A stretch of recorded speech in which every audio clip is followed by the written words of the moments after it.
بچوں کو عبارت کے عنوان تک لے جانے کے لیے اور ان کی کتابیں کھلوانے سے پہلے آپ ایک موضوع تمہید اٹھائیں گے، عبارت کے عنوان کا اعلان کریں گے اور پھر کتابیں کھلوائیں گے۔ تمہید اٹھانے کے لیے درج ذیل نکات پیش ہیں، تاہم یہ حرف آخر نہیں ہے۔ بہتر سے بہتر تمہید کے لیے آپ کی فکری جستجو جاری رہنی چاہیے۔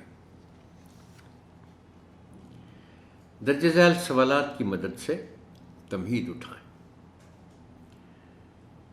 سب سے پہلے آپ پوچھیں گے کہ آپ میں سے کون کون گاؤں میں رہتا ہے۔ یہ اب اس کا انحصار جواب کا اس بات پر ہے کہ کچھ بچے ہو سکتا ہے گاؤں میں رہتے ہوں، اگر اسکول ایسی جگہ ہے۔ یہ بھی ہو سکتا ہے کوئی ایسا اسکول ہو جس میں کوئی بھی بچہ گاؤں سے نہ آتا ہو، تو وہ دیکھنا پڑے گا کہ سوال کے جواب کیسے آتے ہیں۔ اگلا سوال ہے کہ آپ میں سے کس کس نے گاؤں دیکھا ہے۔ اس سوال کے جواب میں یقیناً چند بچے ضرور ایسے آپ کو مل جائیں گے جو بتائیں گے کہ انہوں نے گاؤں دیکھا ہے۔ اگلا سوال ہے کہ شہروں کے مقابلے میں گاؤں میں صفائی کیسی ہوتی ہے۔ ظاہر ہے بہت فرق ہے، اور بچے یقیناً اپنے خیالات سے آپ کو آگاہ کریں گے کہ صفائی کا عالم کیا ہوتا ہے گاؤں میں شہروں کے مقابلے میں۔ پھر ہے کہ شہروں کے مقابلے میں گاؤں میں سہولتیں کیسی ہوتی ہیں۔ اس سوال کے جواب کے لیے آپ کو بچوں کو ذرا وقت دینا ہوگا،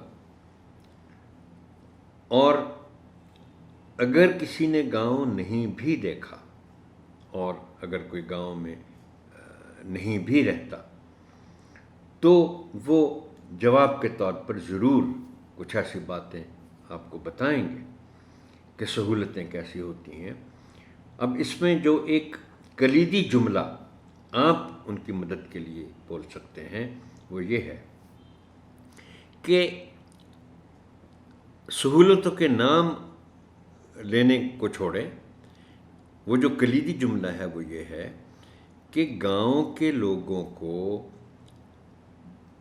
بہت سے ایسے کام ہیں، بہت سی ایسی ضرورتیں ہیں جن کو پورا کرنے کے لیے انہیں شہر آنا پڑتا ہے۔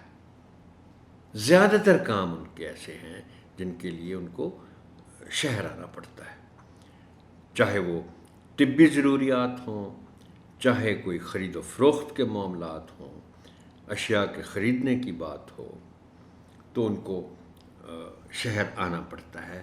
اس کا ایک ہی مطلب ہے کہ شہر کے مقابلے میں گاؤں میں سہولتیں بہت کم ہوتی ہیں۔ گاؤں کے لوگ صفائی اور سہولتیں کیسے بہتر کر سکتے ہیں؟ یہ اس لحاظ سے بڑا مفید سوال ہے کہ یہ بچوں کو سوچنے پر مجبور کرے گا، اور وہ آپ کو ہو سکتا ہے کچھ ایسی باتیں بتائیں کہ جی گاؤں کے لوگ یہ کریں تو صفائی بہتر ہو سکتی ہے، یہ کریں تو سہولتیں بہتر ہو سکتی ہیں۔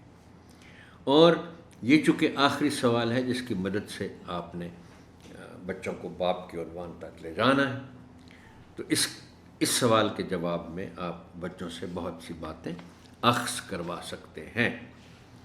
درجہ بالا سوالات پر مبنی گفتگو کے نتیجے میں بچوں کو باب کے عنوان تک لے جائیں۔